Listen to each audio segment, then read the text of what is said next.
Immunoserology visualized lab experiments.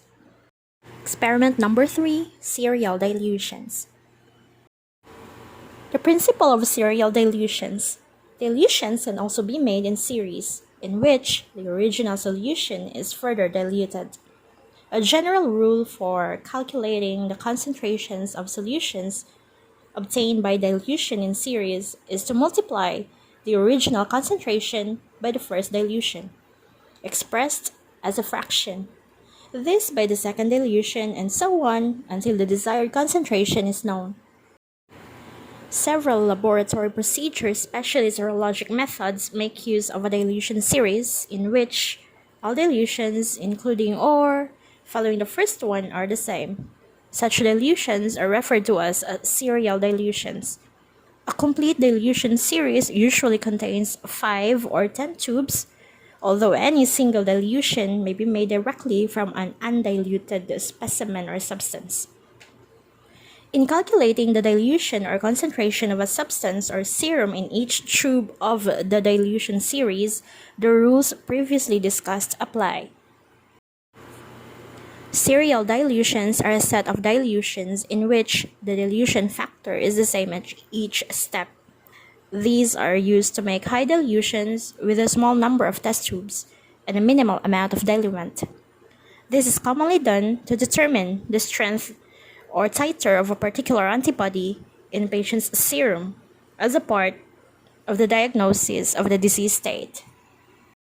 This experiment requires the following: anti-B anti-serum, serologic pipettes, disposable glass test tubes, saline solution, type B red cells, and a centrifuge.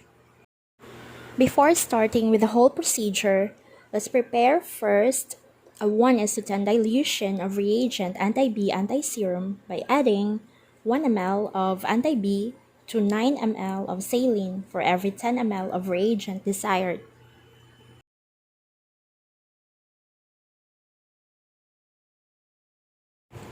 A 4% solution of RBCs can be made using type B blood collected in EDTA.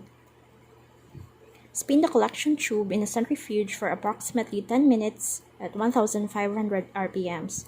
Remove the plasma and add saline to the remaining red blood cells.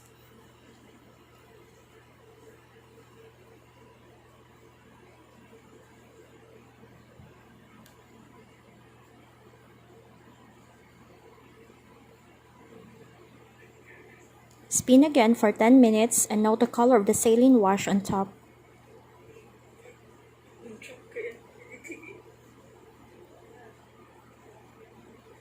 Always remember, do this procedure, which is washing 3 times with NSS, and resuspend with additional saline uniformly. Repeat this procedure for 3 washes again, or until the saline supernatant is clear. To make a 4% RBC suspension, add 500 microliter of washed RBCs to 12 ml of NSS. Now our 4% RBC suspension is already made or done. Please remember to properly mix the packed RBCs and the NSS. Now it is ready to use. Label 8 test tubes as follows.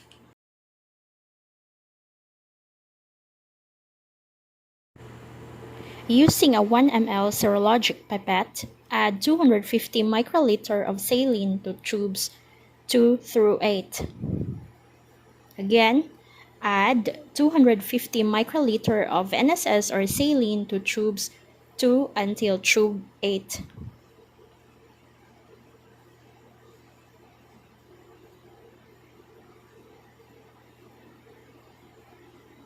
Next is followed by the addition of 250 microliter of 1:10 dilution of the anti-B anti-serum to tubes 1 and 2.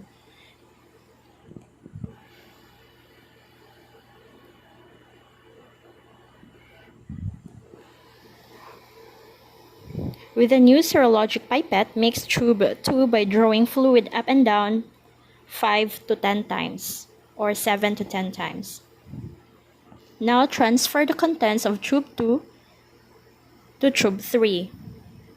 Please remember that the amount that will be transferred from each tubes will be 250 microliter. Mix again, as a reminder, mix up to 7 to 10 times before transferring to another tube. Then from tube 3, transfer 250 microliter to tube 4 and so on until tube 8.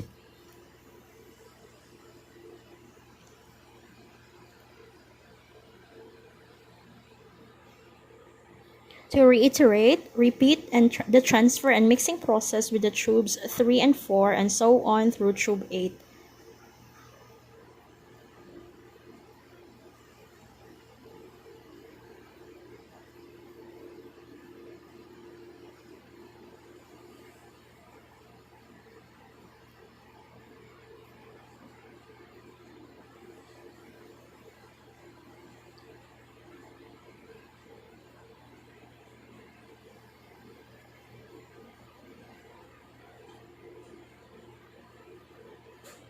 Mix carefully and again, no bubbles are allowed.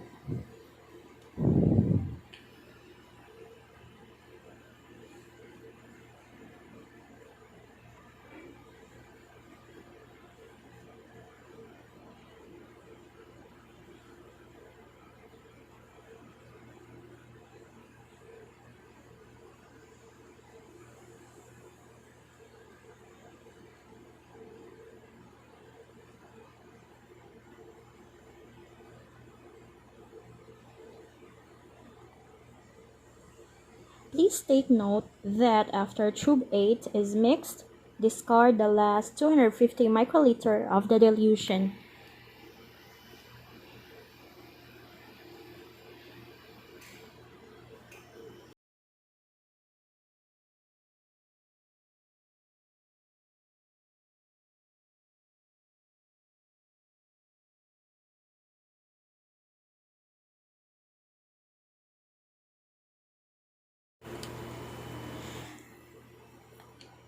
This is our freshly prepared red blood cell suspension.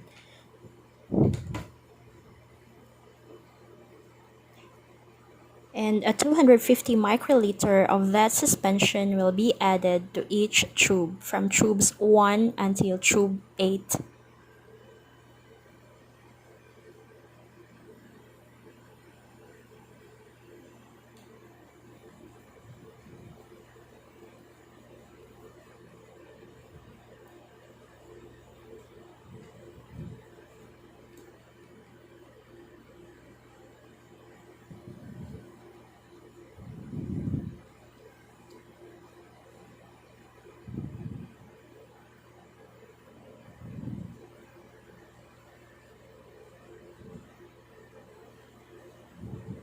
Then centrifuge for about 30 to 45 seconds.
After centrifugation, observe for agglutination by gently shaking the red cell button loose from the side of each test tube.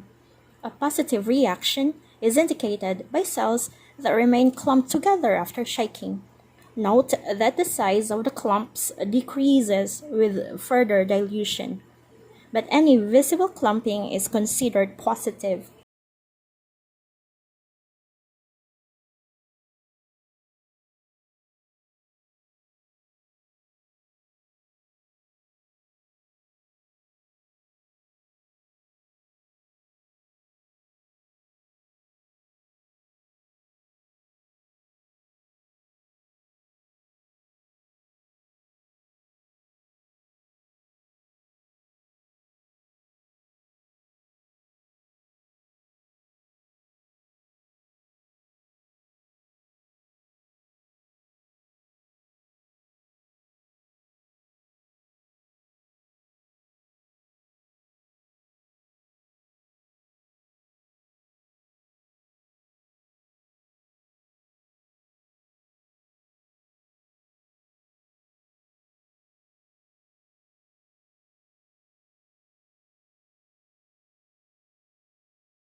Record the titer.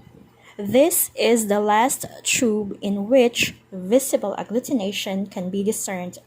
The titer is written as the reciprocal of the dilution. That is, if the 1:160 tube is the last positive one, then the titer is written as 160. But the titer for our setup here is 40, since the last tube in which a positive reaction is seen is the third tube.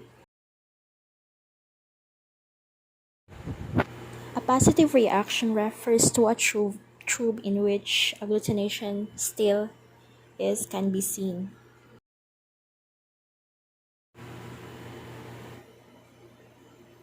Starting tubes 4, 5, 6, 7, and up to 8, a visible clumping is no longer seen.